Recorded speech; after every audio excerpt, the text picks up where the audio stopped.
In order to understand the secrecy around UFOs in the United States, you have to understand what happened in 1945 and what happened in 1947. So in 1945, World War II ends, but the United States has nuclear technology. We test nukes and we drop 2 nukes in Japan.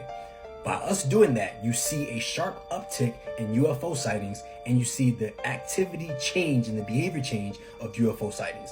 Now they start messing with advanced military installations. Also in 1945, you have Operation Paperclip, where the United States takes Nazi scientists and brings them over into our intelligence programs, our space programs, and our advanced technology programs.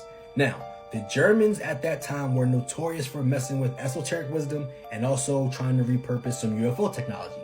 So the United States consolidates the nuclear information along with the advanced technology that the Germans were messing with. 1947, you have the Kenneth Arnold sighting, you have the Flight 105 sighting. Those catch national attention and become a bit of a national phenomenon. People are wanting to know what this is.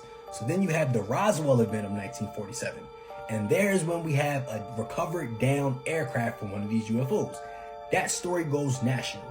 And then within hours of that story going national, military leadership steps in and then they begin controlling the narrative. Now that happened in July 1947.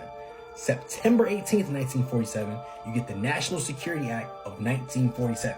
That's how the CIA is created, that's how the National Security Council was created, and that's how the Air Force becomes its own military branch. Later that year, Project Blue Book is started, then you also have Project Mogul, which goes on during that time as well. That right there starts the beginning of a coordinated effort by the United States government to control the UFO narrative. If you want to understand secrecy, you have to understand how our national security and our intelligence departments function at that time. It was all about controlling the narrative for the up and coming Cold War. And then we'll also talk about how UFO sightings during the Cold War almost caused a nuclear holocaust, but that's a different conversation. Follow for more.